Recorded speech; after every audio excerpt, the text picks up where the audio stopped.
This is the end. This is where I leave you to decide whether you think this is real or fiction.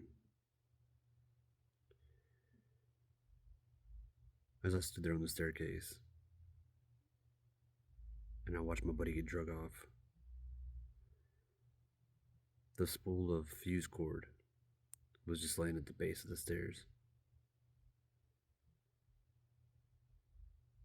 So I have to make a decision.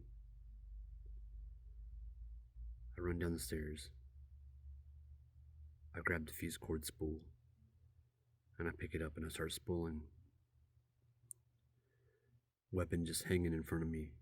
I'm holding onto the spool handle with my left hand and I'm pulling with my right. And then I notice it doesn't matter because it's broken. So once again, I'm halfway up the stairs and I'm fumbling for something to light this fuse cord with.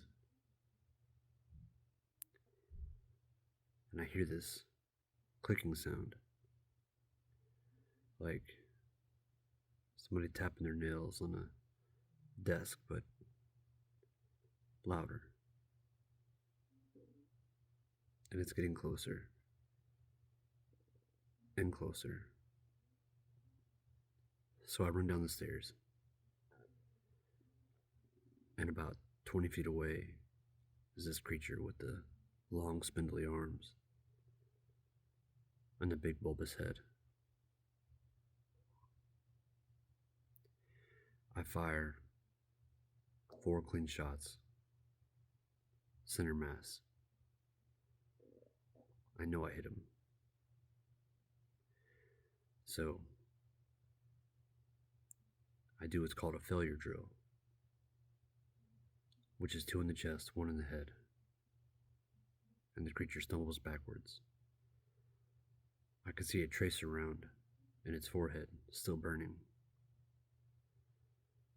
White phosphorus, just burning in its skin. The smell of charred meat, rancid charred meat, coming in my direction. So I fire a tracer round into the wall. It sticks. I take the fuse cord and I put it to the base of the tracer. It's still burning.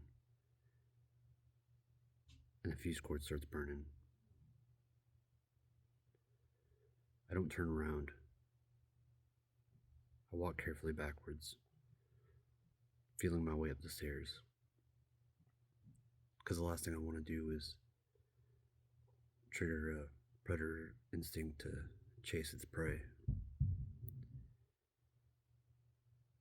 I make it 3/4 of the way up, and it's standing there. It looks up at me, and it tilts its head back, forth, just like this, just tilting. And for the first time, I could see that all it is skin. There's no eyes. I couldn't determine whether or not it had a mouth. So I back all the way up to the top of the stairs, and I get to the first of 3 doors. I make it through one. The door closes. I slam the latch on it. I get to the second door, and I hear the first of 1 explosion. Get through the second door,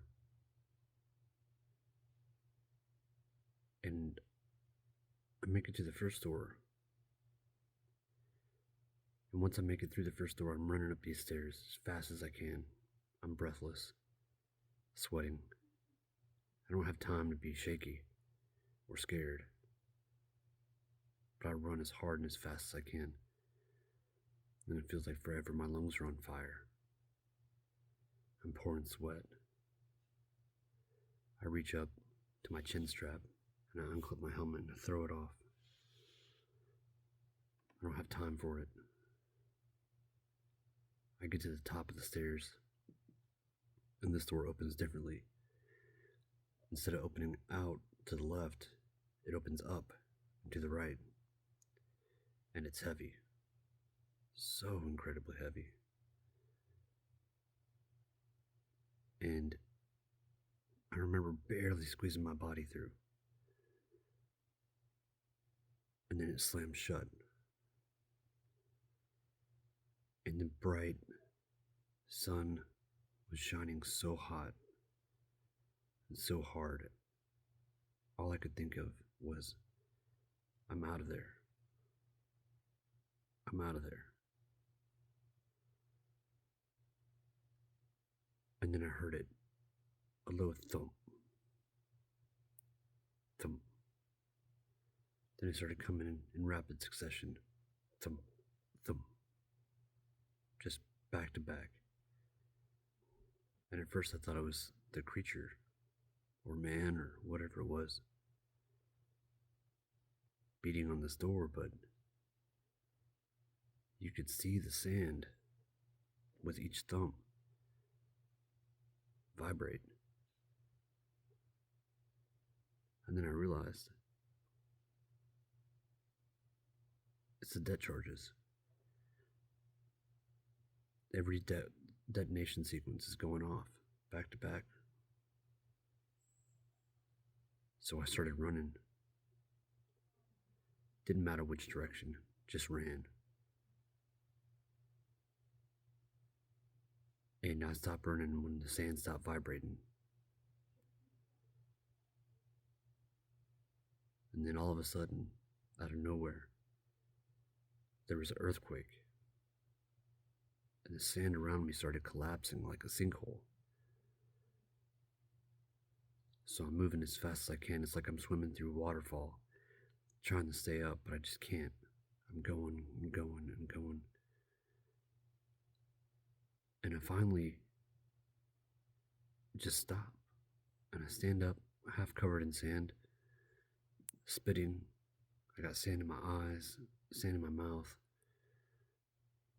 And I look around me, and for as far as I can see, there's just this massive crater.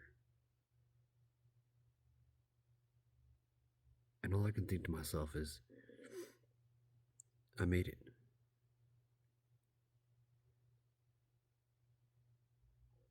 "14 others didn't, but I did."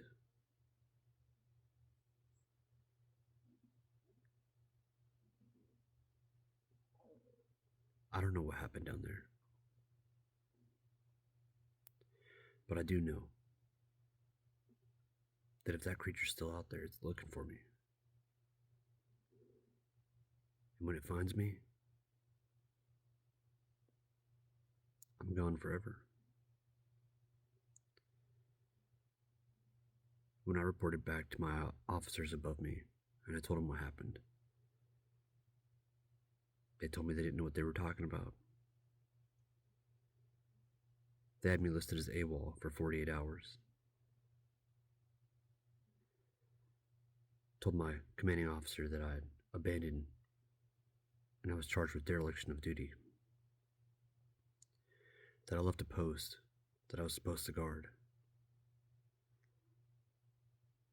But that's not true.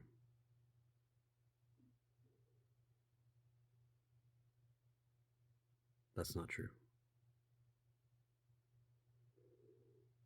I asked them what happened to my friends, and they said who. So I gave them a list of names, all 14. And they told me they had no record of them ever serving in the United States Army. So this is where I leave you. Maybe there's truth to this story. Maybe it's all made up. You decide.